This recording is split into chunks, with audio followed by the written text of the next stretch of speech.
Hello everyone, welcome to Chetan Bharat learning. Last classes में हमने revolt of 1857 and other peasant and tribal revolts के बारे में डिटेल में स्टडी किया। आज से हम स्टार्ट करेंगे rise of nationalism in India. जब हम रिवोल्ट की डिस्कशन कर रहे थे या other peasant and tribal rebellions की हम डिस्कशन कर रहे थे, मैं बार बार इस पॉइंट को अल्यूड कर रहा था कि जो राइज ऑफ मॉडर्न नेशनलिज्म है ये पोस्ट 1857 फिनोमिना है, लेट 19th सेंचुरी का फिनोमिना है। अगर हम इंडिया के पॉइंट ऑफ व्यू से बात करें तो ये मॉडर्न नेशनलिज्म क्या है, किस तरह से इंडिया में नेशनलिज्म का बर्थ हुआ, ये हमारी आज की क्लास का डोमेन रहेगा। First part of the video में हम कुछ अब्स्ट्रैक्ट से कंसेप्ट्स डिस्कस करेंगे related to the very idea of nation, कि एक नेशन है क्या, मतलब ये कंसेप्ट कहाँ से आया है नेशन का, राष्ट्र का।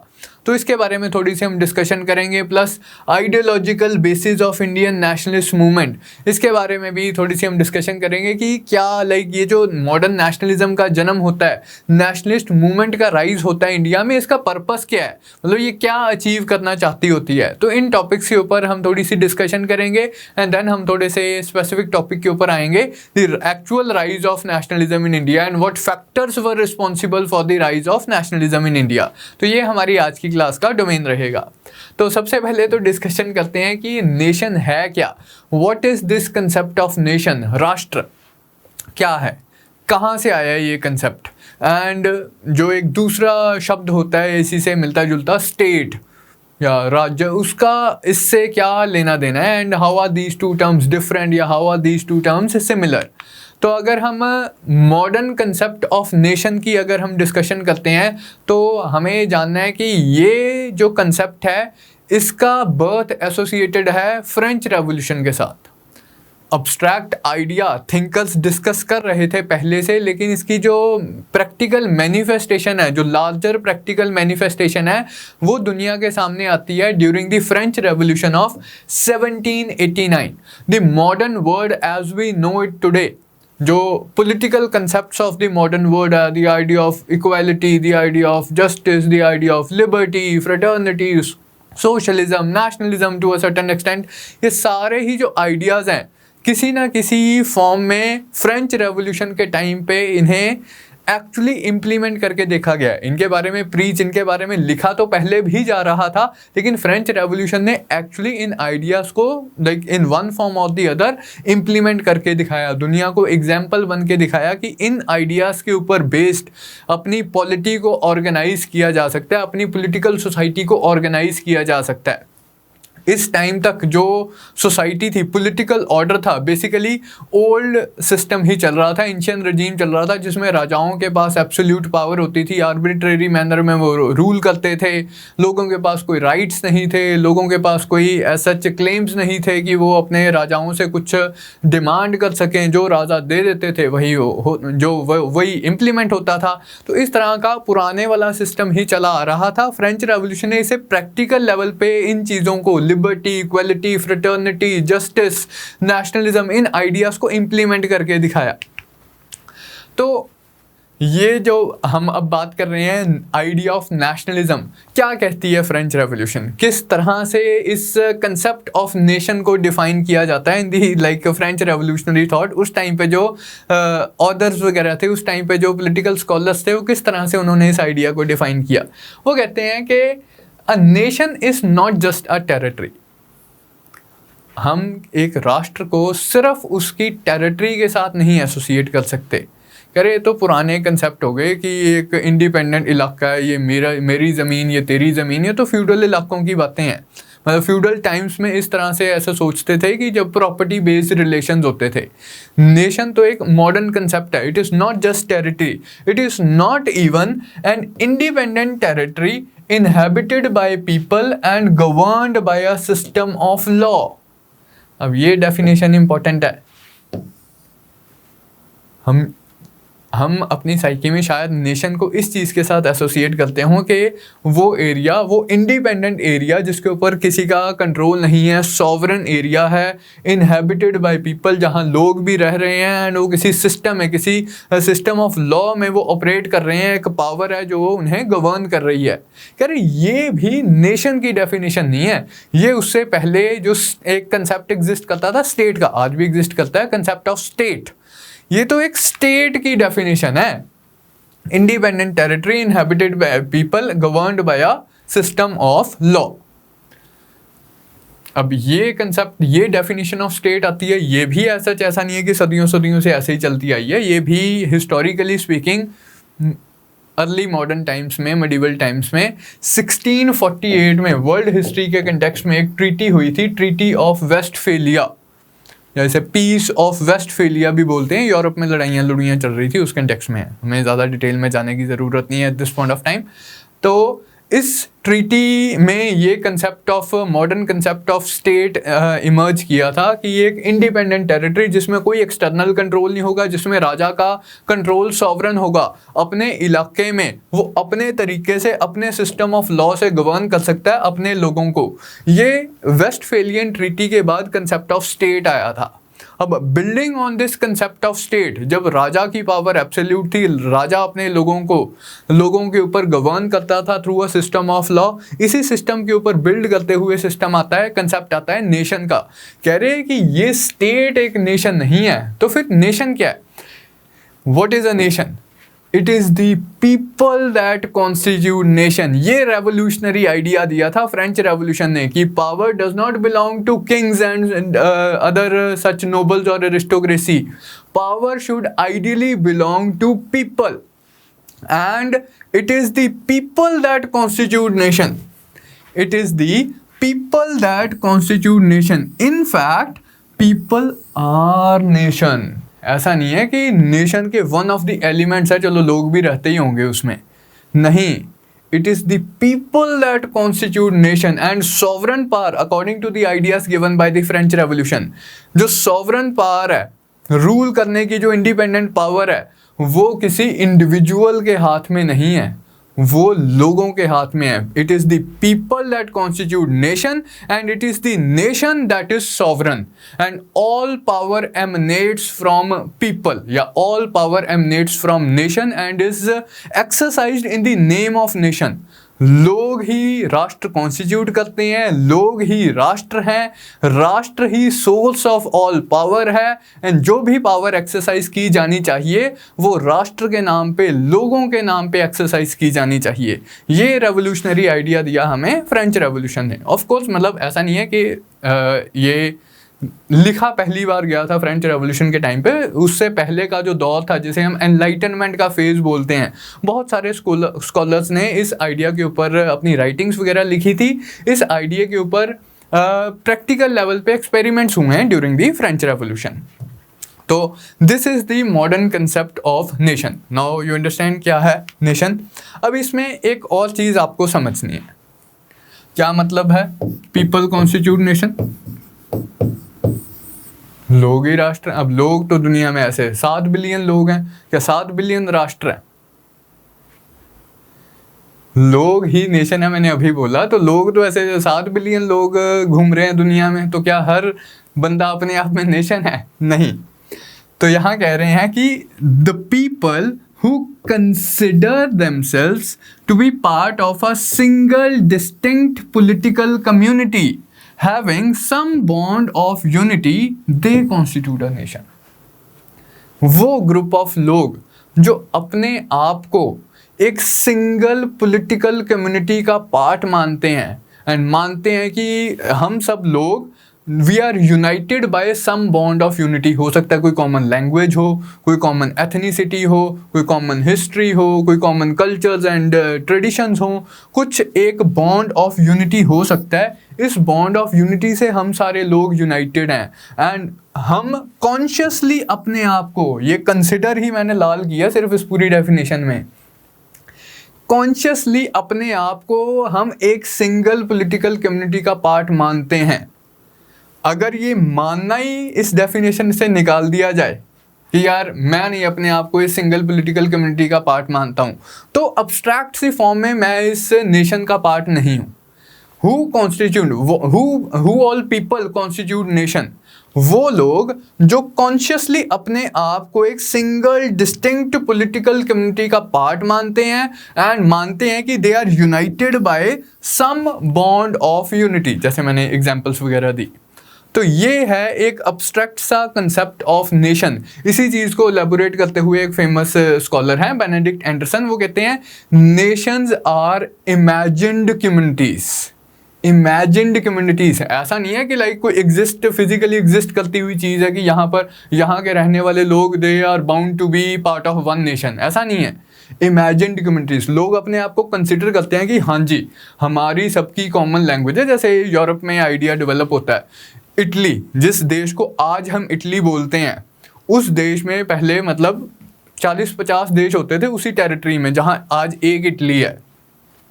सबके अपने अपने राजे थे, सबका अपना अपना सिस्टम ऑफ लॉ था, सब अपनी अपनी इंडिपेंडेंट स्टेट्स एग्जिस्ट करती थी। लेकिन वहाँ के लोगों ने सोचा कि भाई हम सब एक कॉमन भाषा बोलते हैं, इटालियन भाषा। All of us belong to a single distinct political community united by some bond of unity. तो हमें तो एक सिंगल नेशन कॉन्स्टिट्यूट करना चाहिए। तो उन्होंने नेशन स्टेट की डिमांड रखी कि ये जो हमारी 30-40 स्टेट्स एग्जिस्ट कर रही हैं हमारे इलाके में, इन सभी स्टेट्स को यूनाइट करके एक सिंगल यूनाइटेड इटली बना दिया जाए। आइडिया ऑफ नेशन स्टेट आ गया। तो इस तरह से ये अब्स्ट्रैक्ट सा आइडिया प्रैक्टिकल फॉर्म इख्तियार करता है कि पहले दिमाग में ये आइडिया पैदा होता है कि भाई हम सब एक देश के, एक राष्ट्र के मेंबर्स हैं, कॉन्स्टिट्यूएंट्स हैं। क्योंकि अब हमने ऐसा सोचना स्टार्ट कर दिया, अब हमारा हक बनता है कि हमारा एक नेशनल होमलैंड भी हो, हमारा लाइक एक टेरिटरी भी हो जिसको हम अपना सॉवरन नेशनल होमलैंड बोल सकें। तो अगर आज की डेट में हम डिसयूनाइटेड भी हैं, आज की डेट में हम डिवाइडेड भी हैं, तो हमें लाइक यूनाइट होना चाहिए। दूसरी चीज़ ये मतलब एक हो गया यूनिफिकेशन वाला एस्पेक्ट, एक हो जाता है इंडिपेंडेंस वाला एस्पेक्ट। भाई हम सब एक सिंगल पॉलिटिकल कम्युनिटी के पार्ट हैं, ये हमने सोचना स्टार्ट कर दिया, बिल्कुल ठीक है। लेकिन हम किसी एक्सटर्नल एजेंसी द्वारा कंट्रोल किए जा रहे हैं, अब ये भी हमें मंजूर नहीं है। Now that we have started thinking of ourselves as a nation, as part of a nation, तो हम सॉवरन, फ्रेंच रेवोल्यूशन ने दूसरी चीज़ क्या की थी, it is the people that constitute nation and it is the nation that should be sovereign and that should be source of all power. उस nation को external कोई पावर कंट्रोल नहीं करेगी। अब हम इंडिपेंडेंट भी होने चाहिए। अगर आज की डेट में कोई एक्सटर्नल पावर हमें कंट्रोल भी कर रही है तो हम उस एक्सटर्नल पावर को बाहर भगाएंगे एंड इंडिपेंडेंस हासिल करेंगे। ये दूसरा प्रोजेक्ट ऑफ नेशन बिल्डिंग होता है। एक तीसरा भी है, वो इंडिया के केस में अप्लाई नहीं होता, लेकिन उस टाइम पे यूरोप में कुछ ऐसे भी एग्जांपल्स मिलते हैं कि multi cultural multi ethnic empires exist करते थे। ये इंडिया के केस में एप्लीकेबल नहीं था, मतलब अभी तक ऐसा कोई केस कम आया है। जैसे हैब्सबर्ग एम्पायर एग्जिस्ट करता था उस ज़माने के यूरोप में। It was a multi ethnic multi cultural empire. यहाँ जर्मन भाषा बोलने वाले लोग थे, इटालियन भाषा बोलने वाले लोग थे, माग्यार भाषा बोलने वाले लोग थे, देन सर्ब्स रह रहे थे, मुस्लिम्स रह रहे थे, क्रिश्चियंस रह रहे थे, अलग अलग एथनिसिटीज़ एंड नेशनलिटीज़ के लोग रह रहे थे। तो हम बोलते थे मल्टी नेशनल एम्पायर था हैब्सबर्ग एम्पायर। अब जो मल्टीपल नेशनैलिटीज़ हैब्सबर्ग एम्पायर में रह रही थी, धीरे धीरे पहले तो ये कंसेप्ट ऑफ या आइडिया ऑफ नेशनलिज्म था ही नहीं, लेकिन जैसे जैसे ये आइडिया ऑफ नेशनलिज्म पॉपुलराइज होता है, मैं जस्ट ऐसे वर्ल्ड हिस्ट्री से आपको एग्जांपल्स दे रहा हूँ ताकि ये थोड़ा सा कंसेप्ट हम ज़्यादा फेमिलियर हो पाएँ इस कंसेप्ट से।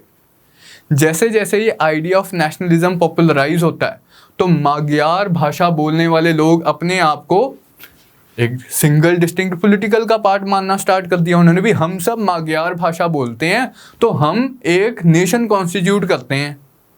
हमारे साथ ये जो लोग रह रहे हैं ये जर्मन भाषा बोलते हैं, ये अलग नेशन कॉन्स्टिट्यूट करते होंगे, हमारा इनसे कोई लेना देना नहीं है। तो डिसइंटीग्रेटिव टेंडेंसीज आ गई हैब्सबर्ग एम्पायर के अंदर। वो कह रहे हैं कि हमें अपना देश बनाने दो, वो कहते हैं हमें हमारा देश बनाने दो, वो कहते हैं हमें हमारा देश बनाने दो। तो मल्टीपल नेशनैलिटीज़ जो हैब्सबर्ग एम्पायर के अंदर रह रही थी वो सब अपनी इंडिपेंडेंस डिमांड करना स्टार्ट कर देती हैं, ऑटोनॉमी डिमांड करना स्टार्ट कर देती हैं। एंड इसी वजह से इवेंचुअली हैब्सबर्ग एम्पायर डिसइंटीग्रेट भी हो जाता है, मतलब डिसइंटीग्रेटिव प्रेशर्स इस्टेब्लिश हो जाते हैं, उन्हें कुछ ना कुछ करना पड़ता है। फर्स्ट वर्ल्ड वॉर के बाद वो ख़त्म ही हो जाता है। तो ये जस्ट एक एक्सटर्नल सा एग्जाम्पल था to better understand this concept of nation. लेकिन what is common to all these examples, कि वो लोग जो अपने आप को एक सिंगल डिस्टिंक्ट पॉलिटिकल कम्युनिटी का पार्ट मानते हैं, कंसिडर करते हैं, इमेजिन करते हैं, बिकॉज ऑफ या united by some bond of unity like common language, common culture, common history, common practices, common customs, इस तरह की चीज़ें, तो वो नेशन कॉन्स्टिट्यूट करते हैं। क्लियर है भाई concept of modern concept of nation. अब हम थोड़ी सी इंडिया के कंटेक्स्ट में डिस्कशन करते हैं। अगर मैं आपसे एक सिंपल सा सवाल पूछूं, when did India as a nation come into existence, क्या आप मुझे जवाब दोगे? भाई इंडियन नेशन कब बना है?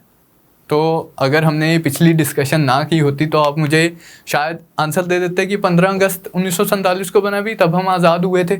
इंडिया गॉट इंडिपेंडेंट ऑन 15 अगस्त 1947। बचपन से पढ़ते आए हैं हम, पता ही है हमें। लेकिन आप अपने वर्ड्स को ही माइंड करो। इंडिया गॉट इंडिपेंडेंट ऑन 15 अगस्त 1947। एक एंटिटी कॉल्ड इंडिया एग्जिस्ट करती थी। कोई एक एंटिटी, कोई इस तरह की एक पॉलिटिकल बॉडी एग्जिस्ट करती थी जिसे आप बोल रहे थे इंडिया। वो इंडिया इंडिपेंडेंट होता है 15 अगस्त 1947 को।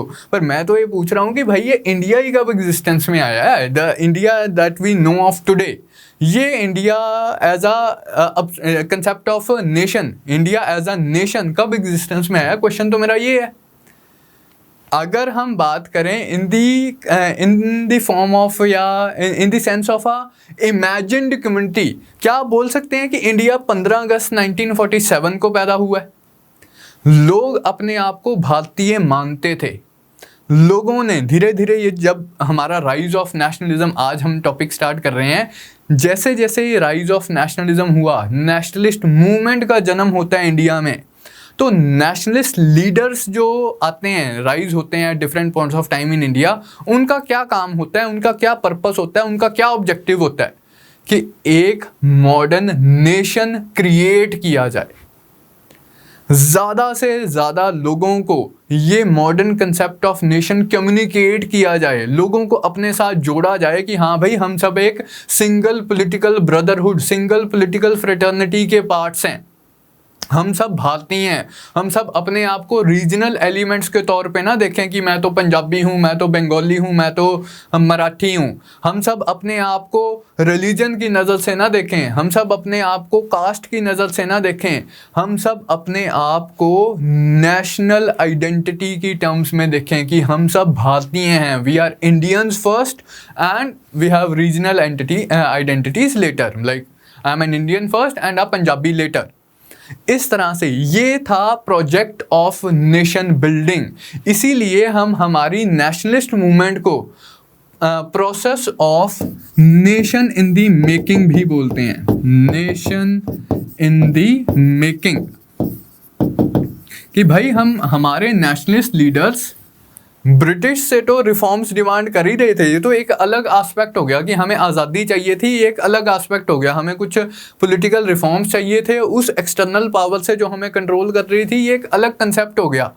पहले ये आइडिया भी तो पॉपुलराइज करवाना था कि इंडिया की जो पॉपुलेशन है, इंडिया के जो लोग हैं, वो अपने आप को भारतीय समझे पहले। ये नहीं कि वो अपने लाइक रीजन का ही झंडा लहराता रहे कि भाई मैं तो तमिल हूँ, मैं तो तमिल हूँ, मैं तो तमिल हूँ, बात होती है यहाँ पर ख़त्म। नहीं, हम भारतीय हैं, वी आर इंडियंस फर्स्ट। ये फीलिंग क्रिएट करना was one of the primary objectives of Indian nationalist movement. तो दो ही हमारी नेशनलिस्ट मूवमेंट के ऑब्जेक्टिव्स थे, एक तो आज़ादी लेना या ब्रिटिश से रिफॉर्म्स एक्सट्रैक्ट करवाना, दूसरा था इंडिया को नेशन बनाना। तो इन दिस सेंस अगर अब हम डिस्कशन करें तो क्या इस सेंस में आप बोलोगे कि 15 अगस्त को इंडियन नेशन का बर्थ हुआ, या उससे पहले धीरे धीरे करके लोग इस प्रोसेस के साथ एसोसिएट कर रहे थे अपने आप को, एंड जैसे जैसे ज़्यादा से ज़्यादा लोग अपने आप को एसोसिएट कर रहे थे, तो हम कहते हैं कि base of Indian nationalism was expanding. जैसे नेशनलिस्ट मूवमेंट का राइज हुआ, नेशनलिस्ट मूवमेंट प्रोसीड करती है, बेस ऑफ नेशनलिज्म एक्सपैंड कर रहा है, और ज़्यादा लोग अपने आप को भारतीय मान रहे हैं, अपने आप को इंडियन नेशन का पार्ट मान रहे हैं। तो इन दी नैरो टेरिटोरियल सेंस तो हाँ भाई 15 अगस्त को हम आज़ाद हुए थे, लेकिन in the broader sense of imagined community much before 15 अगस्त 1947 हमारा जन्म हो गया था, इंडियन नेशन का जन्म हो गया था। तो जैसे मैंने डिस्कशन किया आपसे, what were the objectives of Indian national movement, तो सबसे पहला एंड मेन ऑब्जेक्टिव तो यही था, to create an Indian nation, to forge an Indian identity, and दूसरा of course to fight for the political independence of this nation होगा तो उसकी आज़ादी के लिए लड़ा जाएगा। अगर हम अपने आप को नेशन ही नहीं मानेंगे, हम मानेंगे ही नहीं कि भाई हमारा ये जो सारा एरिया एक सिंगल नेशन का पार्ट है, तो हम किसकी आज़ादी के लिए लड़ेंगे। और जैसे हमने कल सिविल रिबेलियंस के बारे में देखा, अब संथल्स लड़ रहे थे ब्रिटिश से, किसकी आज़ादी के लिए, किसको बाहर निकालने के लिए, एंड कौन सा इलाका फ्री करवाने के लिए, जो उनका ट्रेडिशनल सेंस ऑफ इलाका था। उनका ट्रेडिशनल सेंस ऑफ इलाका वही था जहाँ उनके लोग रहते थे, जहाँ संथल ट्राइब्स रहती थी, तो वो उस इलाके को आज़ाद करवाना चाहते थे। ऐसी फ्रीडम थोड़ी चाहिए थी हमें तो larger concept of Indian nation के लिए फ्रीडम चाहिए थी, तो उसके लिए उसे क्रिएट करना पड़ेगा पहले, nation in the making and independence for that nation. दो ये हमारे प्राइमरी ऑब्जेक्टिव्स थे नेशनल मूवमेंट के। अब आप सोच रहे होंगे कि यार नेशन को क्रिएट कैसे किया जा सकता है, how can we create a nation. तो भाई नेशंस क्रिएट किए जाते हैं, इमेजिन्ड कम्युनिटी है, इमेजिन करवाना है, इमेजिन करवाएंगे। दुनिया में नेशंस इसी तरह से ही क्रिएट किए गए हैं। जैसे मैंने इटालियन पेनिनसुला की आपको एग्जांपल दी, अब उन लोगों ने स्टार्टिंग में ऐसा थोड़ी था कि वन फाइन डे लोग सोकर उठे एंड उन्होंने सोचा कि भाई हम तो सब इटालियन है, हम सब यूनाइटेड होने चाहिए, हम सब इकट्ठे होने चाहिए। ये तो बहुत टॉर्चरस प्रोसेस था, धीरे धीरे करके ये आइडिया पॉपुलराइज करवाया गया है, लोगों को इमेजिन करवाया गया है कि लोगों को ऐसी स्पीचेस के थ्रू, राइटिंग्स के थ्रू, सॉन्ग्स के थ्रू, कॉमन बॉन्ड्स के थ्रू, एक दूसरे के साथ जो पीपल टू पीपल इंटरेक्शंस होती हैं, उस तरह से ये आइडिया पॉपुलराइज करवाया गया है, नेशन क्रिएट किया गया है। तो किस तरह से नेशन क्रिएट किया जाता है? by forging an Indian identity, by emphasizing upon the Indian identity, कि हम अपनी regional identities को, local identities को छोड़ें एंड एक larger national identity को adopt करें। Identifying and emphasizing bonds of unity, हम आइडेंटिफाई करें कि क्या चीज़ें हैं जो हम लोगों को, हम भारतीयों को एक दूसरे के साथ यूनाइट करती हैं। What in history could have possibly united a person living in Tamil Land to a person living in Delhi, or a person living in Bengal to a person living in Maratha land? तो bonds of unity को emphasize करना, ये common customs हो सकते हैं, practices हो सकती हैं, एंड आज की डेट में एक कॉमन हमारी स्ट्रगल है अगेंस्ट अ फॉरेन पावर जो हमारे ऊपर कंट्रोल जमा के बैठी हुई है। तो उन बॉन्ड्स ऑफ यूनिटी को आइडेंटिफाई करना एंड एम्फेसाइज करना, popularising the idea of national unity and national identity, expanding the base of Indian nationalism, इन सारी चीज़ों के ऊपर हमने डिस्कशन की। अब अ वर्ड ऑफ क्वेश्चन, अब मेरी इस प्रीवियस डिस्कशन से आपने ये नहीं समझना है कि नेशनलिज्म का तो ये मतलब है कि जब तक सब लोग बिल्कुल 100% डिट्टो सेम तरीके से नहीं सोच रहे हैं, अपना फ्यूचर नहीं देख रहे हैं, अपना पास्ट नहीं देख रहे हैं, तब तक वो एक नेशन नहीं कॉन्स्टिट्यूट कर सकते हैं। भाई बिल्कुल डिट्टो 100% सिमिलर ना किसी का पास्ट हो सकता है, ना किसी की प्रैक्टिसेस हो सकती हैं, ना किसी के कस्टम्स हो सकते हैं, ना ही किसी का फ्यूचर भी हो सकता है। ऑफ कोर्स उसमें थोड़े बहुत वेरिएशंस तो रहेंगे ही, किसी का like past of no two communities could be exactly similar. इसी तरह से visions for future, अब ऐसा नहीं है कि सब लोगों ने एकदम से सोचना स्टार्ट कर दिया था कि भाई यही एक विजन है जो हमें हमारे फ्यूचर के लिए चाहिए. डिफरेंट पॉलिटिकल पार्टीज एग्जिस्ट करती थी उस ज़माने में भी, आज भी करती हैं. हर पॉलिटिकल पार्टी थोड़ा से लाइक अलग उसका डिफरेंट विजन ऑफ फ्यूचर हो सकता है, पॉलिटिकल फ्यूचर हो सकता है, लेकिन एक ब्रॉडर यूनिटी एग्जिस्ट करती है. 100% सिमिलैरिटी नहीं है, लेकिन ऐसा भी नहीं है कि 180 डिग्री पे वो लाइक डाइवर्जिंग है.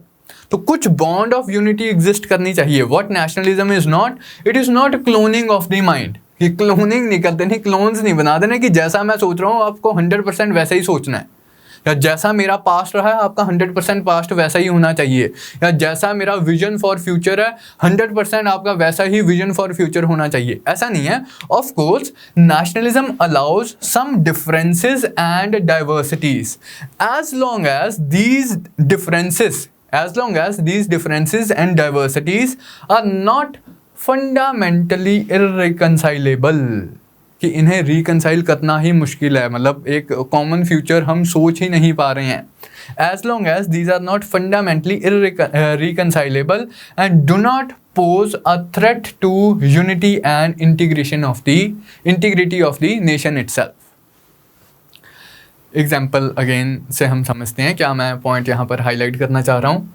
हमें पता है कि 1947 में जब हम आज़ाद हुए तो it's not only India that became independent. जिस टेरिटरी को पहले ब्रिटिश इंडिया बोलते थे, 15 अगस्त 1947 को it got independent into 2 separate dominions, India and Pakistan. अब ये क्या था, आप बोल सकते हो कि in a way the formation of Pakistan it was a failure of our nation building project. हमारी नेशनलिस्ट मूवमेंट का पर्पस था कि सभी इंडियंस को यूनाइट करना in this project of nation building. सभी इंडियंस ऐसा सोचें, सभी उस टेरिटरी में रहने वाले लोग ऐसा सोचें कि भाई हम भारतीय हैं पहले. लेकिन ऐसा अनफॉर्चुनेटली हो नहीं पाया.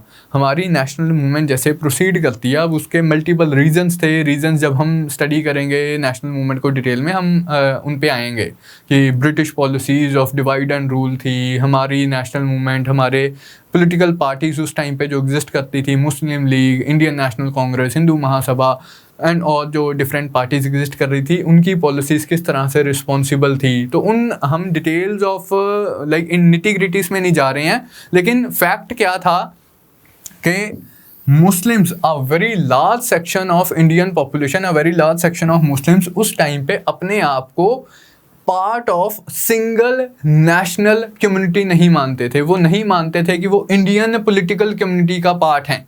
वो अपने आप को अलग मानना वो स्टार्ट कर देते हैं. तो ऐसा नहीं है, लाइक पॉइंट हम क्या डिस्कस कर रहे हैं, ऐसा नहीं है कि 100% सिमिलैरिटी होगी आपकी और मेरी थिंकिंग में, आपके और मेरे पास्ट में, लेकिन फिर भी मतलब एक जनरल सी यूनिटी की फीलिंग होगी, एक जनरल सी कॉमन ब्रदरहुड की फीलिंग होगी. Of course, nationalism allows some differences and diversities, लेकिन उस हद तक ही, उस लिमिट तक ही कि ये differences and diversities फंडामेंटली इररिकनसाइलेबल ना हो जाएं. ऐसा ना हो कि उनके बीच में कोई कॉमन ग्राउंड ढूंढना ही मुश्किल हो जाए, which was the case in 1940s, जिसकी वजह से अल्टीमेटली पार्टीशन हुई भी.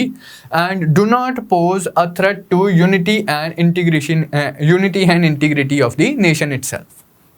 तो ये आपने चीज़ें ध्यान में रखनी है regarding nationalism, regarding the abstract concept of nationalism. So long before the political independence of Indian nation state on 15th August 1947, the people living in the territory of India, they had started imagining themselves as Indians, कि हम Indians हैं, हम भारतीय हैं. And इस sense में like to this we can relate the birth of Indian nation, कि हमारे दिलों में nations are born in the hearts of poets, ऐसा मोहम्मद इकबाल ने बोला था. चलो इवेंचुअली उसकी वजह से पाकिस्तान की फॉर्मेशन होगी, बट लेस द आइडिया जो है कि नेशंस दिलों में पैदा होते हैं, हमारे दिमाग में पैदा होते हैं, हम इमेजिन करते हैं अपने आप को एज नेशनैलिटीज़, वहाँ से बर्थ ऑफ नेशन होता है। तो ये चीज़ें आप ध्यान में रखेंगे before we actually start the process कि इंडिया में किन फैक्टर्स की वजह से राइज ऑफ नेशनलिज्म हुआ। तो ये abstract idea of nation I guess अब आप लोगों को क्लियर होगा। यूजुअली इस टॉपिक के ऊपर डिस्कशन की नहीं जाती है एंड सीधा factors for the rise of nationalism पे आ जाया जाता है, बट मेरे हिसाब से इन चीज़ों के ऊपर डिस्कशन करनी बनती है, तभी हम बेटर अप्रिशिएट कर पाएंगे कि भाई हमारी नेशनल मूवमेंट में जो हो रहा था वो क्यों हो रहा था, उसका ऑब्जेक्टिव क्या था, कहाँ हम पहुँचना चाह रहे थे, क्या हमारा पर्पस था। एंड ये नेशनलिज्म मोस्टो आजकल आपको पता ही है कि कुछ बोल दिया तो जो पाकिस्तान चले जाओ, एंटी नेशनल हो गए तुम। तो ये सारी जो चीज़ें हैं इन्हें हम बेटर पर्सपेक्टिव में समझ सकते हैं इस डिस्कशन के बाद। अब हम आते हैं हिस्टोरिकल क्वेश्चन के ऊपर, historical rise of nationalism in India. इसमें बेसिकली हम factors responsible for the rise of nationalism study करते हैं। तो इसमें first and foremost you should remember के rise of modern nationalism was a late 19th century phenomena. जैसे मैं बोल रहा हूँ कि पोस्ट 1857 फिनोमिना, इसके बाद ही rise of primarily rise of modern nationalism हुआ।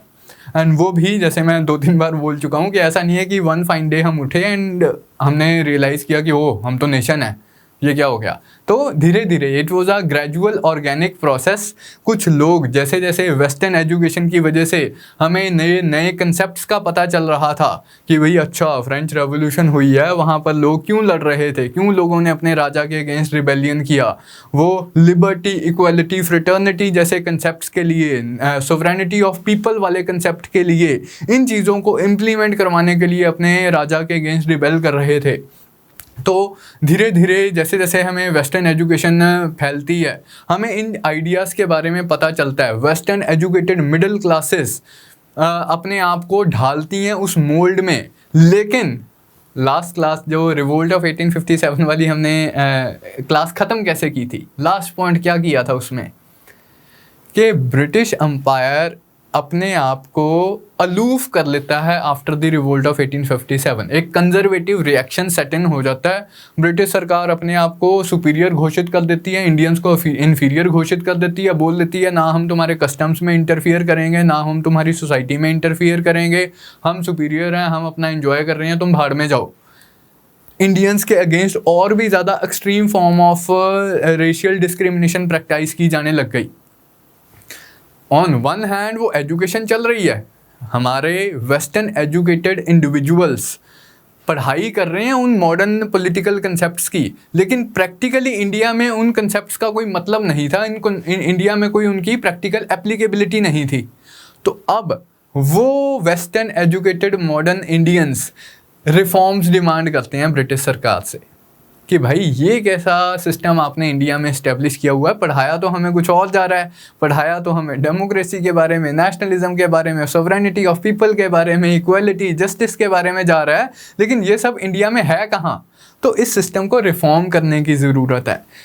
ब्रिटिश अथॉरिटीज़ से वो रिफॉर्म्स डिमांड करते हैं, अपने भाई बंधुओं में वो ये चीज़ें पॉपुलराइज करवाने की कोशिश करते हैं। British conservative reaction after the revolt of 1857, ये वो सेम लाइन ही है, मैंने 1857 वाले रिवोल्ट वाले चैप्टर से इंक्लूड किया है। It made the empire vulnerable as it denied the aspirations of educated Indian middle class who could see the glaring contradictions between the professed ideals and actual system of governance in India।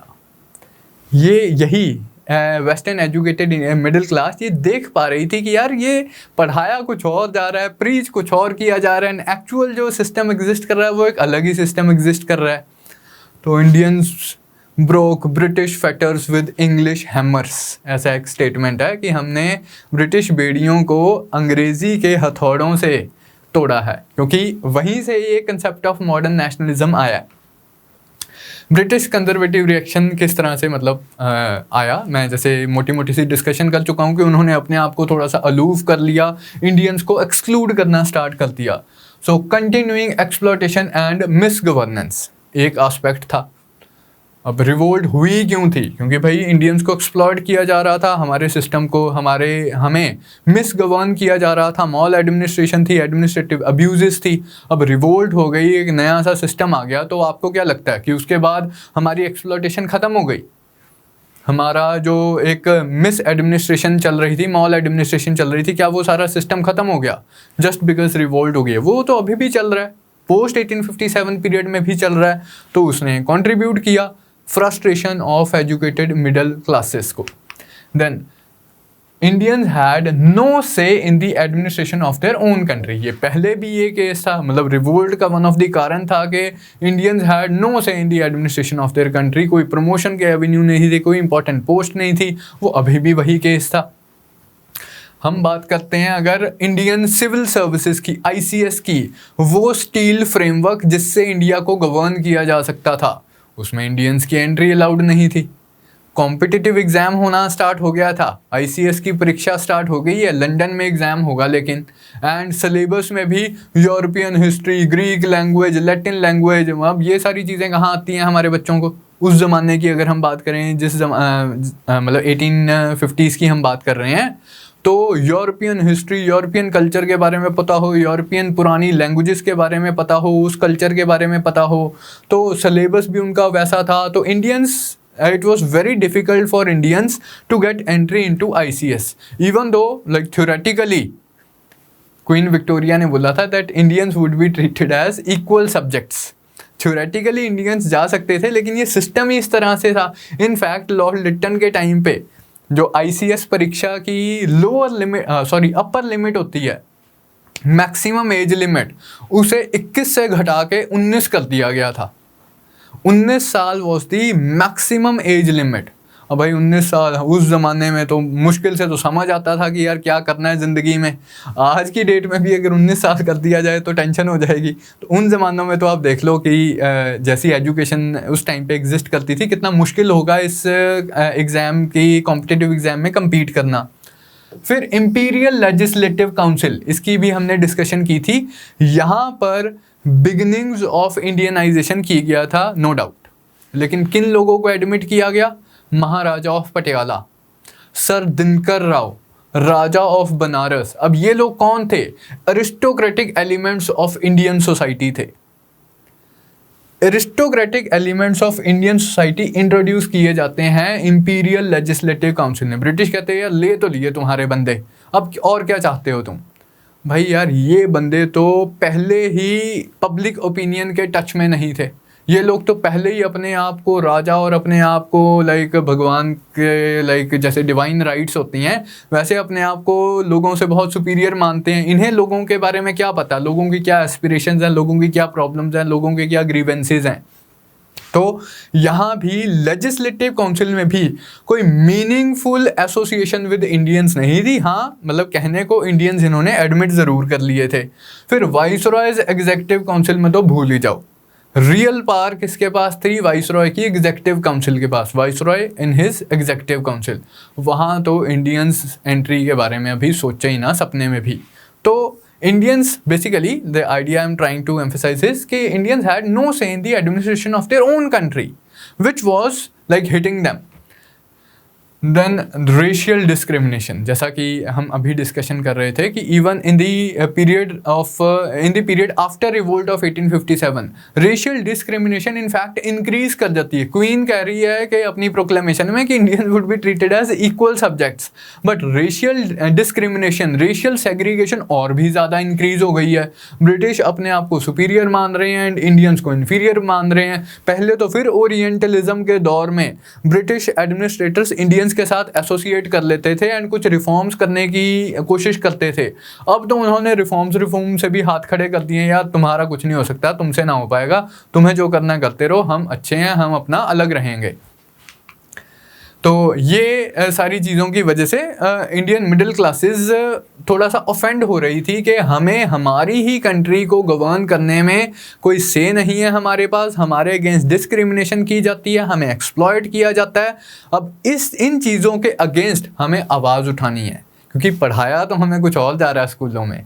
अब वही reforms हम demand करेंगे सरकार से कि भाई जो चीज़ आप हमें पढ़ा रहे हो वो इम्प्लीमेंट भी करके दिखाओ। सो factors responsible for the rise of nationalism in India. अब इसमें ये एग्जाम पॉइंट ऑफ व्यू से मेंस में पर्टिकुलरली इससे मिलता जुलता सा कुछ क्वेश्चन आ सकता है कि what factors contributed to the rise of nationalism in India, या किसी एक पर्टिकुलर चीज़ के ऊपर आ सकता है कि in what way railways contributed to the rise of nationalism in India, या प्रीलिम्स में इससे रिलेटेड कुछ स्टेटमेंट्स वगैरह आपसे पूछी जा सकती हैं। सो पहला फैक्टर तो है the very fact of political unity of India. First time since the decline of Mughal empire पूरा Indian subcontinent was united under a single overarching power. Aurangzeb के टाइम पे पूरा सब कॉन्टिनेंट यूनाइटेड था, उसके बाद रीजनल किंगडम्स का दौर आता है, रीजनलिज्म का दौर आता है। हर कोई मतलब अपने इलाके के बारे में सोचता है, अपने रीजन के बारे में सोचता है, रीजनल आइडेंटिटीज़ कंसोलिडेट हो जाती हैं। वही जैसे मैं बात कर रहा था कि भाई मैं पंजाबी हूँ, मैं बंगाली हूँ, मैं मराठी हूँ, मैं तमिल हूँ, मैं कन्नड़ हूँ। तो इस तरह से रीजनल आइडेंटिटीज़ कंसोलिडेट हो गई थी उस पीरियड में। लेकिन ब्रिटिश ने क्या किया, बाय यूनाइटिंग द एंटायर सब continent under a single power, either directly और इनडायरेक्टली, उन्होंने पॉलिटिकली यूनाइट किया इंडिया को। अब मतलब ब्रिटिश हमें इस तरह से एड्रेस करते थे, जैसे याद आया वो रिवोल्ट वाला incident, Bengali soldiers they would object कि यार हमें पंजाब में भेजा जा रहा है तो हमें फॉरेन अलाउंस क्यों नहीं दिया जा रहा। ब्रिटिश कह रहे हैं भाई तुम पागल हो गए, तुम तो अपने ही देश में जा रहे हो, बंगाल और पंजाब एक ही देश का तो हिस्सा है, किस बात का फॉरेन अलाउंस दें। तो फॉरेन मतलब एक्सटर्नली ब्रिटिश रूल ने क्या किया, हमें एक सिंगल पॉलिटिकल सिस्टम में बांध दिया, governed bye same law, same system, same administration and everything. So this was the first factor responsible for rise of nationalism. Then development of transport and communication facilities, especially the railways. अब इतना बड़ा हमारा भगवान की दया से nation है, no doubt हमारा same system of laws operate कर रहा है, पॉलिटिकली यूनाइट कर दिया है ब्रिटिश गवर्नमेंट ने इंडिया को। लेकिन अब और इससे मतलब पॉलिटिकल यूनिटी की और एनहांस किस तरह से होती है, उन्होंने modern means of transport and communication भी डेवलप कर दिए हैं, पोस्टल सिस्टम डेवलप कर दिया है, रेलवेज डेवलप कर दिए हैं, कैनाल्स डेवलप कर दिए हैं, रोडवेज डेवलप कर दिए हैं। पर्टिकुलरली इसमें the role of railways is very important.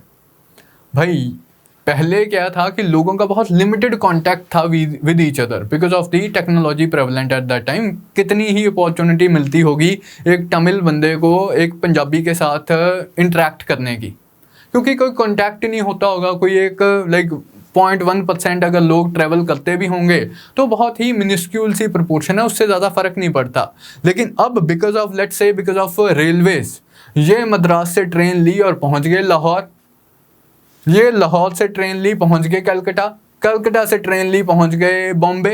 अब लोग इंटरेक्ट कर सकते हैं एक दूसरे के साथ ज़्यादा, जितनी ज़्यादा इंटरेक्शंस होंगी उतनी ज़्यादा बॉन्ड ऑफ यूनिटी। हमें पता चलेगा कि यार यहाँ के लोगों के भी वही प्रॉब्लम्स हैं जो हमें प्रॉब्लम्स हैं, यहाँ के लोग भी उसी तरह से परेशान हैं अपनी सरकार से जिस तरह से हम परेशान हैं, तो common bonds of unity create होंगे। वही identifying and emphasizing bonds of unity बोला था मैंने आपको, इस तरह से इन मीडियम से वो हो रहा है, that's why it led to rise of nationalism. अब यहाँ पर जो तीसरी चीज़ आती है that is English language and western education. ये दो अलग अलग चीज़ें हैं, दोनों की अपनी अपनी इंपॉर्टेंस है। वेस्टर्न एजुकेशन तो मैं पहले ही आज की ही क्लास में बहुत बार एम्फेसाइज कर चुका हूँ कि हमें मॉडर्न कंसेप्ट्स के बारे में पता चला जिनके बारे में हमें पहले पता ही नहीं था शायद, तो हमने अब उस तरह पे उन लाइन्स पे रिफॉर्म्स डिमांड करने स्टार्ट किए। इंग्लिश लैंग्वेज किस तरह से, अभी मैंने एग्जाम्पल ली कि ली मद्रास से ट्रेन पहुंच गए लाहौर, या ली लाहौर से ट्रेन पहुंच गए कलकत्ता। भाई मैं पंजाबी बोलता हूँ, मेरे को समझ नहीं आ रहा कि यह सामने वाला बंदा, मैं कलकत्ता पहुंच तो गया हूँ लेकिन बंदा आगे सामने से सारे बंगाली बोल रहे हैं, मेरे को समझ नहीं आ रही। मैं आगे यार कहाँ आ गया हूँ, डिफरेंट सी जगह पे, अलग से ही देश में आ गया हूँ। ऐसा लग तो नहीं रहा कि मैं अपने ही देश में हूँ, मेरे को तो लग रहा है कि मैं अलग से ही दुनिया में आ गया हूँ। यहाँ लोगों का पहरावा भी डिफरेंट है, यहाँ लोगों की भाषा भी डिफरेंट है, समझ मेरे को कुछ आ नहीं रहा। मेरे को भूख लगी हुई है, मेरे को ये नहीं पूछना आ रहा कि साथ में होटल कहाँ से मिलेगा या रेस्टोरेंट कहाँ मिलेगा पास में। तो बॉन्ड ऑफ यूनिटी कैसे क्रिएट होगी। अब here comes the role of English language also.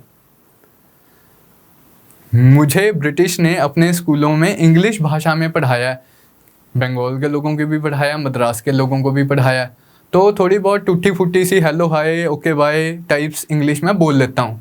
अब जब मैं ट्रेन लेके कलकत्ता पहुँचता हूँ तो वहाँ मैं अपनी थोड़ी बहुत बात समझा सकता हूँ वहाँ के लोगों को, जो जिनको थोड़ी बहुत इंग्लिश उनको भी आती है, hello hi okay bye types. तो हम एक दूसरे के साथ इंटरेक्ट कर सकते हैं। तो development of transport and communication से जो पीपल टू पीपल कॉन्टैक्ट्स बने, पीपल टू पीपल इंटरेक्शंस हुई, वो मीनिंगफुल तभी हो पाई क्योंकि इंग्लिश लैंग्वेज ने जो एक लैंग्वेज बैरियर था वो रिमूव कर दिया। मैं भी इंग्लिश थोड़ी बहुत बोल सकता हूँ, ये भी इंग्लिश थोड़ी बहुत बोल सकता है, मैं भी अपनी ग्रीवेंसेस रख सकता हूँ, ये भी अपनी ग्रीवेंसेस रख सकता है, मेरे को इसकी समझ आ सकती है, इसको मुझे मेरी समझ आ सकती है, ये भी वही वेस्टर्न एजुकेशन बातें पढ़ के आया, मैं भी वही वेस्टर्न एजुकेटेड बातें सी थोड़ी बहुत पढ़ के आया हूँ फ्रेंच रेवोल्यूशन के बारे में। तो हम बात कर सकते हैं एक दूसरे के साथ एंड कोई कॉमन स्ट्रेटजी बना सकते हैं। अब इसमें जैसा कि इसमें हम शुक्रिया अदा करेंगे श्री श्री लॉर्ड मकौले जी का, जिन्होंने ये English education, western education in English language introduce की थी कब, 1835 में। एंड इसी चीज़ से वो सारी जो चीज़ें हैं, post enlightenment western rationalist thought, liberty, equality, justice, democracy, nationalism, Indians were made aware of these new ideas that were getting popular in Europe at that point of time. फिर the role of nationalist press. अब ऐसा नहीं है कि सिर्फ मैंने English language सीख ली तो जब मैं कलकत्ता जाऊंगा ट्रेन पकड़ के सिर्फ तभी मेरे को बोलने का मौका दिया जाएगा। अब I was lucky enough, I was privileged enough कि मैं लेट्स से इंग्लिश स्कूल्स में स्टडी कर रहा हूँ जो वेस्टर्न एजुकेशन प्रोवाइड कर रहे हैं, इंग्लिश लैंग्वेज भी मुझे आती है, लेकिन आई सी ऑल अराउंड मी के मेरे ही गांव में, मेरे ही शहर में इतने सारे लोगों को वो कंसेप्ट्स के बारे में पता ही नहीं है इंग्लिश लैंग्वेज, क्योंकि उन्हें आती नहीं है। तो मैं क्या करूँगा, कोई न्यूज़पेपर स्टार्ट कर लूँगा, कोई रीडिंग रूम इस्टेब्लिश कर दूँगा। तो यहाँ आता है रोल ऑफ नेशनलिस्ट प्रेस। बहुत सारे लीडर्स इस पॉइंट ऑफ टाइम पे अपने न्यूज़पेपर स्टार्ट करते हैं, अपने जर्नल्स स्टार्ट करते हैं, कुछ इंग्लिश भाषा में होते हैं, कुछ इंडियन भाषाओं में होते हैं, ताकि ये लोगों के साथ कम्युनिकेट कर सकते हैं, अपनी बात लोगों तक पहुंचा सकें। वो जो पॉलिटिकल एजुकेशन करने की ज़रूरत थी, वो पॉलिटिकल एजुकेशन किस तरह से हो रही थी, अखबारों के थ्रू हो रही थी। एंड यहाँ मैंने आपको बताया था, आपने याद रखना है, राजा राम मोहन रॉय का नाम आप याद रखेंगे। He was known as father of nationalist press in India. 2 अखबार उनके याद रखने के लिए मैंने आपको बोले थे, बंगाली में संवाद कौमुदी एंड पर्शियन में मिरातुल अखबार। और भी ढेरों सारे जो लीडर्स इस पॉइंट ऑफ टाइम पे अपने अखबार इस्टेब्लिश करते हैं, जैसे अमृता बाजार पत्रिका वन ऑफ द इम्पोर्टेंट अखबार था। इसी तरह से the Hindu patriot one of the important अखबार था जो नेशनलिस्ट मुद्दों पे अपना ओपिनियन रखता था। अमृता बाजार पत्रिका की ये इंटरेस्टिंग कहानी है, इंग्लिश वर्सेस वर्नैकुलर। इंग्लिश भाषा में भी अखबार थे, जैसे मैंने बोला, वर्नैकुलर भाषा में भी, देसी भाषाओं में भी अखबार थे। अब यहाँ पर लेकिन एक डिस्टिंक्शन थी, अगर तो मुझे अंग्रेज़ी भाषा में अखबार अखबार चला रहा हूँ मैं, तो मुझे पता है यार मेरा अखबार मेरे अंग्रेज़ी ऑफिसर्स भी देख सकते हैं, पढ़ सकते हैं एंड मुझे सेंश्योर कर सकते हैं, यार तू क्या बकवास लिख रहा है, हमारे अगेंस्ट सेंसरशिप इम्पोज कर दी जाएगी मेरे ऊपर। लेकिन पंजाबी अखबार में तो मैं फुल टाइम माँ बहन कर सकता हूँ कि यार गोरों ने ये कर दिया, इन फरंगियों ने ये कर दिया, ये वो, थोड़ा सा मैं अग्रेसिव हो सकता हूँ मैं अपने वर्नैकुलर भाषाओं में। तो ये चीज़ उस टाइम पे प्रेवलेंट भी थी। इसी चीज़ को चेक करने के लिए लॉर्ड लिटन एक एक्ट इंट्रोड्यूस करते हैं जिसे हम बोलते हैं vernacular press act of 1878। Lord Lytton थोड़े से सख्त वॉइसरॉय होते हैं, रिएक्शनरी वॉइसरॉय होते हैं, इंडियंस को ऑप्रेस करते हैं, इंडियंस की पॉलिटिकल लिबर्टीज़ को सप्रेस करते हैं कि ऐसा खुली फ्रीडम नहीं है जो मर्जी बोलते रहो सरकार के अगेंस्ट।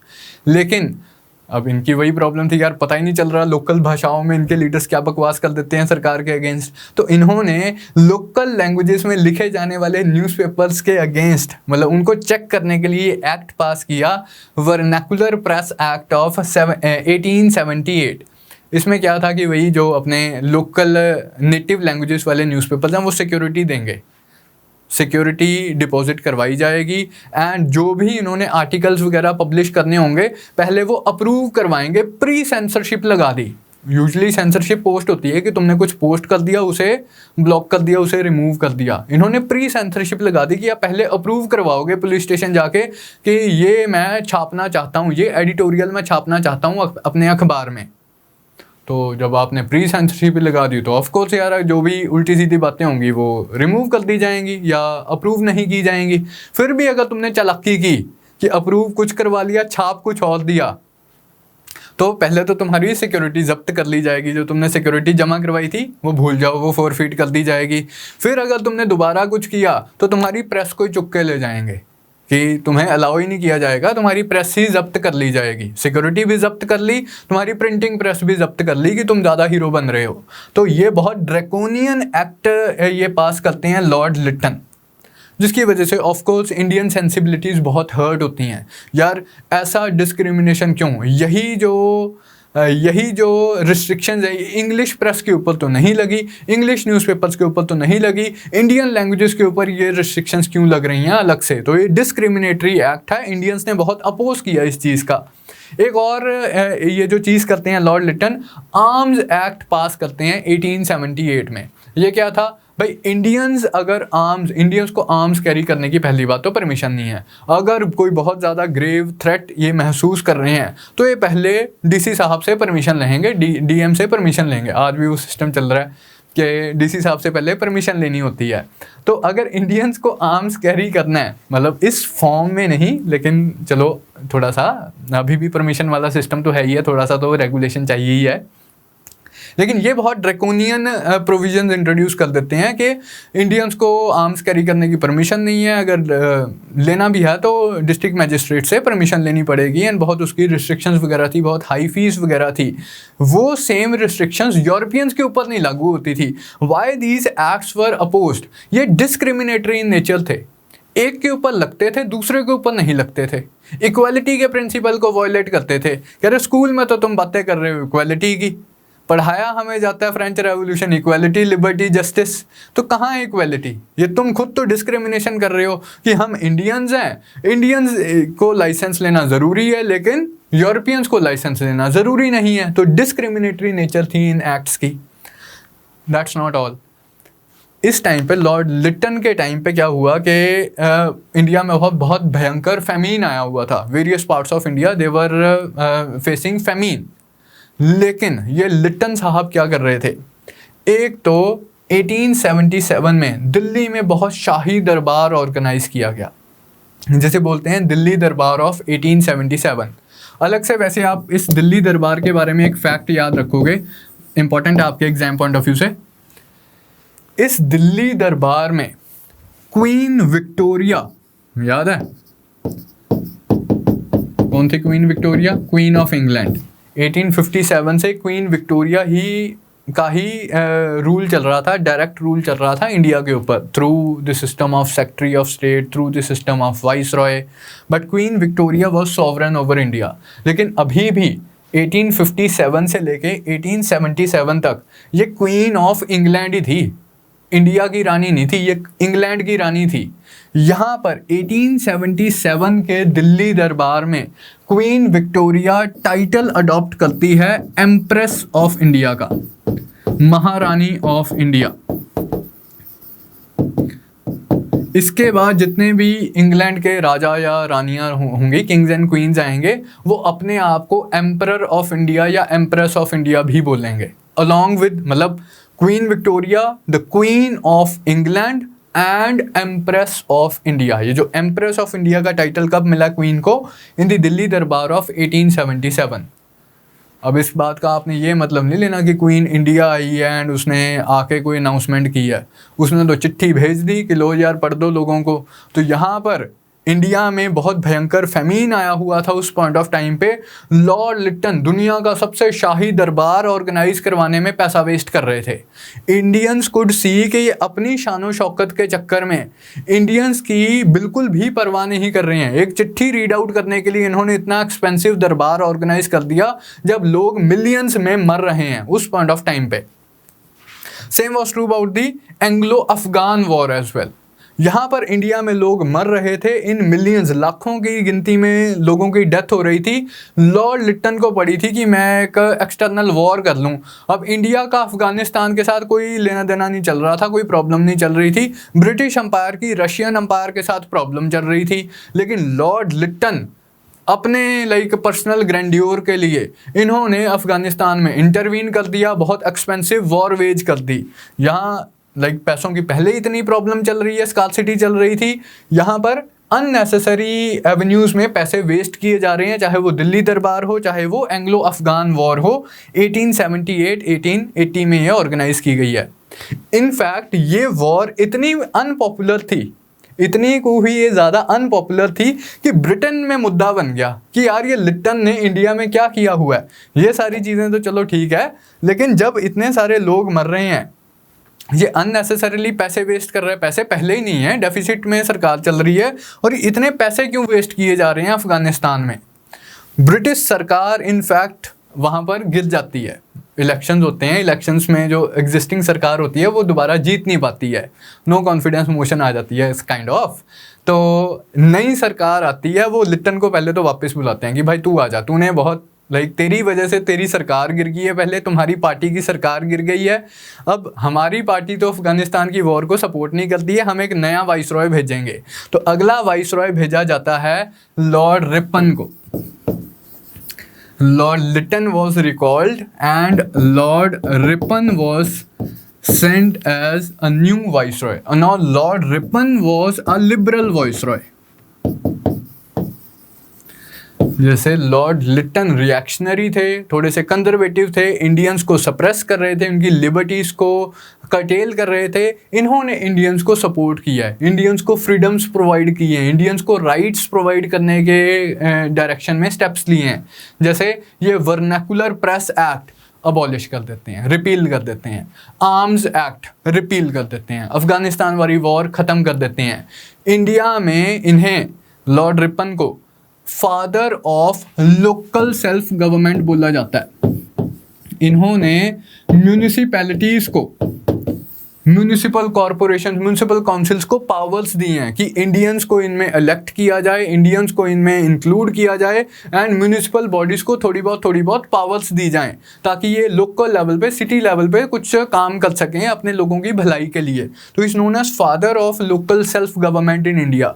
तो कुछ इन्होंने पॉजिटिव स्टेप्स लिए, एंड जो लिटन के टाइम पे जो दबा के रखा हुआ था भारतीयों को, उस चीज़ को थोड़ा सा इन्होंने काउंटर करने की कोशिश की।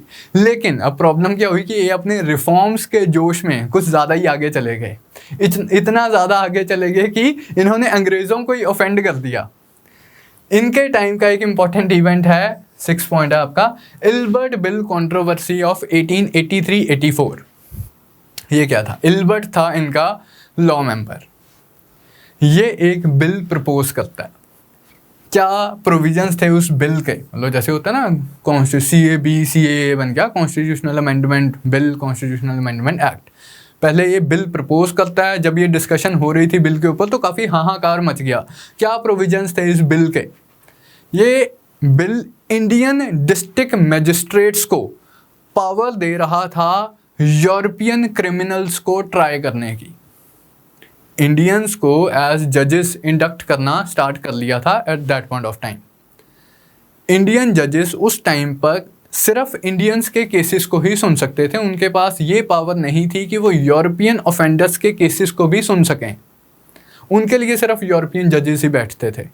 लेकिन ये इल्बर्ट बिल कह रहा है कि यार ये तो डिस्क्रिमिनेटरी सा प्रोविजन है, तो उन्होंने इंडियन डिस्ट्रिक्ट मैजिस्ट्रेट्स को भी ये पावर देनी प्रपोज की कि भाई इंडियन डिस्ट्रिक्ट जजेस भी यूरोपियंस क्रिमिनल्स के अगेंस्ट केस सुन सकते हैं। यूरोपियंस ने तो हाहाकार मचा दिया कि यार ये लॉर्ड रिपन ऐसा कैसा कर सकता है, इसको पता नहीं है कि हम यूरोपियन सुपीरियर हैं, ये इंडियंस इन्फीरियर हैं, हम सुपीरियर रेस से बिलोंग करते हैं, हम सिविलाइज्ड लोग हैं, ये अनसिविलाइज्ड लोग हैं। ये लॉर्ड रिपन ऐसा कैसे कर सकता है? एक अनसिविलाइज्ड इन्फीरियर ब्लैक इंडियन को, मतलब डार्क स्किन्ड इंडियन को ये पावर कैसे दे सकता है कि एक civilised superior white skinned European को वो का केस सुन ले? Mind it. एक पढ़ा लिखा, well qualified, duly appointed Indian जज किसका केस सुनने की बात हो रही है? एक वो ऐसा वाइट यूरोपियन जिसने शायद क्राइम किया है, क्रिमिनल केस चल रहा है उसके ऊपर, शायद जिसने क्राइम किया है। फिर भी यूरोपियंस को एक ही चीज़ नज़र आ रही थी कि ये इंडियन है, ये डार्क स्किन्ड है, हम वाइट स्किन्ड है, फेयर स्किन्ड है, हम यूरोपियंस हैं, ये इन्फीरियर है, ये सुपीरियर है। तो उन्होंने जी बहुत प्रोटेस्ट की, कहीं कभी सेक्रेटरी ऑफ स्टेट को लिख, कभी वाइस रॉय को चिट्ठियां लिख, कभी क्वीन को चिट्ठियां लिख, कभी ब्रिटिश पार्लियामेंट को अर्जी दे दी जाए, वहाँ ब्रिटिश पब्लिक ओपिनियन अपनी तरफ मोल्ड करने की कोशिश की, बहुत प्रोटेस्ट वगैरह की, बहुत कैंपेन्स की, बहुत डेमोन्स्ट्रेशंस की, लेकिन बहुत ही ऑर्गेनाइज्ड मैनर में की। उस सब का रिजल्ट ये हुआ, मतलब इतना ज़्यादा प्रेशर बन गया ब्रिटिश इंडियन सरकार के ऊपर, लॉर्ड रिपन के ऊपर, कि उन्हें बिल को अमेंड करना पड़ा। उन्होंने जो प्रोविजंस बहुत ज़्यादा ऑब्जेक्शनेबल लग रहे थे यूरोपियन पॉपुलेशन को, वो प्रोविजंस उन्होंने थोड़े से चेंज कर दिए कि वो सुन तो सकता है, लेकिन अगर फैसला पसंद नहीं आता है तो उसके जजमेंट के अगेंस्ट अपील की जा सकती है एक ऐसी ज्यूरी को जिसमें more than 50% of the members Europeans होंगे। अब यार इसके डिटेल्स में इतने ज़्यादा जाने की हमें ज़रूरत नहीं है, but you have to understand the idea कि इस कॉन्ट्रोवर्सी से राइज ऑफ मॉडर्न नेशनलिज्म क्या क्या लेना देना है। लॉर्ड रिपन इंडियंस को पावर देने के लिए रिफॉर्म्स इंट्रोड्यूस कर रहे थे, यूरोपियंस को ये बात पसंद नहीं थी। दो चीज़ें हुई इससे, इंडियंस को पता चल गया कि कभी भी हम रेशियल इक्वलिटी नहीं एक्सपेक्ट कर सकते इस सरकार से, इस सिस्टम में। हमारे पढ़े लिखे वेल क्वालिफाइड ड्यूली अपॉइंटेड बंदों को भी जब ये इन्फीरियर समझेंगे उन लोगों से जिन्होंने शायद क्राइम किया है, तो रेशियल इक्वलिटी तो हम भूल ही जाएं इस सिस्टम में, हमें रिफॉर्म्स की ज़रूरत है। दूसरी चीज़ इंडियंस को क्या पता चली कि भाई यूरोपियंस को जब तकलीफ़ थी किसी बात से, चलो उनकी बात जायज़ हो ना जायज़ हो, जब यूरोपियंस को प्रॉब्लम थी किसी बात से तो उन्होंने क्या किया? प्रोटेस्ट मीटिंग्स की, ऑर्गेनाइज्ड मैनर में अपनी डेमोन्स्ट्रेशंस ऑर्गेनाइज की, पिटीशंस लिखी सेक्रेटरी ऑफ स्टेट को, वाइस रॉय को, ब्रिटिश पार्लियामेंट को, क्वीन को, पब्लिक ओपिनियन को मोल्ड करने की कोशिश की। अपनी प्रेस का जो इनके अंग्रेज़ी अखबार चल रहे थे, अंग्रेज़ों द्वारा चलाए गए अंग्रेज़ी अखबार चल रहे थे, उसमें आर्टिकल्स वगैरह दिखे, ऑर्गेनाइज तरीके से सरकार के ऊपर प्रेशर बनाया। सो मच सो दैट कि इतनी वाहियात से मुद्दे के ऊपर भी, इतनी अनजस्ट डिमांड के ऊपर भी सरकार ने इनकी बात मान ली, सरकार ने चेंजेस कर दिए। तो अब हमें क्या करना है? हमें भी हीरो बन के ऐसे मिलिटरीली रिवोल्ट नहीं कर देनी है, हम भी इसी तरह से अपनी पॉलिटिक्स को ऑर्गेनाइज करते हैं। ऑर्गेनाइज तमीज़ से हम पॉलिटिकल पार्टीज़ बनाते हैं, हम पब्लिक ओपिनियन को मोल्ड करते हैं, protest meetings, peaceful protest meetings वगैरह कर देंगे, डेमोन्स्ट्रेशंस वगैरह कर देंगे ज़्यादा से ज़्यादा, या पिटीशंस वगैरह लिखेंगे ब्रिटिश सरकार को, सेक्रेटरी ऑफ स्टेट को, अपना पॉइंट समझाने की कोशिश करेंगे। जब ये लोग अपना इतना नाजायज़ सा पॉइंट समझा पाए, हम तो फिर भी जायज़ बात कर रहे हैं, हमारी बात भी मान लेगी ब्रिटिश सरकार, क्योंकि पढ़ने में तो ऐसा ही लगता है कि ब्रिटिश सरकार ठीक है, जितना को हमें स्कूलों में पढ़ाया गया। तो हम ब्रिटिश सरकार से रिक्वेस्ट करेंगे कि जो इंडिया में घटिया सा सिस्टम चल रहा है उस सिस्टम को रिफॉर्म किया जाए, अच्छा किया जाए। तो इस तरह से इल्बर्ट बिल कंट्रोवर्सी ने भी ऑर्गेनाइज्ड नेशनलिज्म की राइज को हेल्प किया। तो ये बच्चे फैक्टर्स आपने ध्यान में रखने हैं that were responsible for rise of nationalism in India. And in सब चीज़ों का कॉन्सिक्वेंस क्या हुआ कि इस पीरियड में बहुत सारी political associations, political organisations origin में आती हैं, जैसे land holder society by Dwarkanath Tagore, British Indians association by Debendranath Tagore, Bombay association by Jagannath Shankar Seth, East India association ये लंदन में बनाई थी दादा भाई नेरोजी ने। तो ये कुछ फैक्चुअल इन्फॉर्मेशन अब आपको एग्जाम पॉइंट ऑफ व्यू से याद ही रखनी है कि कौन सी ऑर्गेनाइजेशन किसने फाउंड की थी, कब फाउंड हुई थी, कहाँ फाउंड हुई थी। ये कुछ एसोसिएशंस बनी, लेकिन जैसे जैसे हम towards the end of 19th century आ रहे हैं, 1880s आ रहा है, 70s 80s आ रहा है, हम 50s से 80s की तरफ बढ़ रहे हैं, एक चेंज एक्सपीरियंस किया जा रहा है। इनिशियली जो सोसाइटीज़ बन रही थी ना, वो ज़्यादा डोमिनेटेड थी लैंड होल्डर्स के इंटरेस्ट को, ज़मींदार्स के इंटरेस्ट को प्रोटेक्ट करने के लिए। आम लोगों के लिए वो बहुत कम बोल रही थी and they were overly friendly with the British, क्योंकि ब्रिटिश सरकार ही तो उन्हें सारे राइट्स दे रही थी, ज़मींदारी को प्रोटेक्ट कर रही थी। लेकिन 1870s 80s आते आते जो एसोसिएशंस बनी हैं वो मिडिल क्लास इंडियंस द्वारा डोमिनेटेड थी। Western educated middle class of India, middle classes of India उनके द्वारा डोमिनेटेड थी एंड नेशनलिस्ट मुद्दों के ऊपर वो सवाल कर रही थी। ऐसा नहीं है कि बहुत अग्रेसिव ऑर्गेनाइजेशंस थी, बहुत माइल्ड, बहुत मॉडरेट ऑर्गेनाइजेशंस थी, लेकिन फिर भी नेशनल क्वेश्चंस इन्होंने एड्रेस करने स्टार्ट कर दिए थे। जैसे पूना सार्वजनिक सभा बाय चिपलुंकर, जीवी Joshi and MG Ranade, justice MG Ranade, ये इवेंचुअली पहले इंडियन जज ऑफ अ हाई कोर्ट भी बनेंगे, बॉम्बे हाई कोर्ट के पहले जज बनेंगे ये। तो ये एमजी रानाडे, जीवी जोशी एंड एसएच चिपलुंकर ये बनाते हैं पूना सार्वजनिक सभा 1870 में। इसी तरह से Indian association was found by Surendra Nath Banerjee and Anand Mohan Bose in 1876 in Calcutta. इसी तरह से Madras Mahajan Sabha by S R. Mudaliar and Anand Charlu, और भी इसके मेंबर्स से एस.आर. मुदलियार एंड आनंद चार्लू 1884 में बनाते हैं मद्रास महाजन सभा। और भी छोटे शहरों में भी, ये तो बड़े प्रेसिडेंसी टाउन्स हो गए, लाहौर इंडियन एसोसिएशन बनती है, इलाहाबाद पीपल्स एसोसिएशन बनती है, और कहने का मतलब ये कि in different parts of India various political associations का जन्म हुआ। इसी तरह से इनके जो लीडर्स के हमने अभी नाम किए हैं ये अपने अखबार भी चला रहे थे। और यार अखबार में एक चीज़ बतानी भूल गया, जब मैं वर्नैकुलर प्रेस एक्ट बता रहा था आपको, मैंने अमृता बाज़ार पत्रिका का नाम किया था, आपसे डिस्कस किया था कि काफ़ी नेशनलिस्ट मुद्दों पे ये अपने एडिटोरियल्स वगैरह लिखती थी। जैसे बंगाल रॉयट्स हुए थे, इन्होंने काफ़ी इंडिगो रॉयट्स हुए थे बंगाल में, इन्होंने काफ़ी अपोज किया था ब्रिटिश पॉलिसीज़ को। पबना रिवोल्ट्स होती हैं, डेक्कन रॉयट्स होते हैं, तो ये अपोज करते हैं ब्रिटिश पॉलिसीज़ को।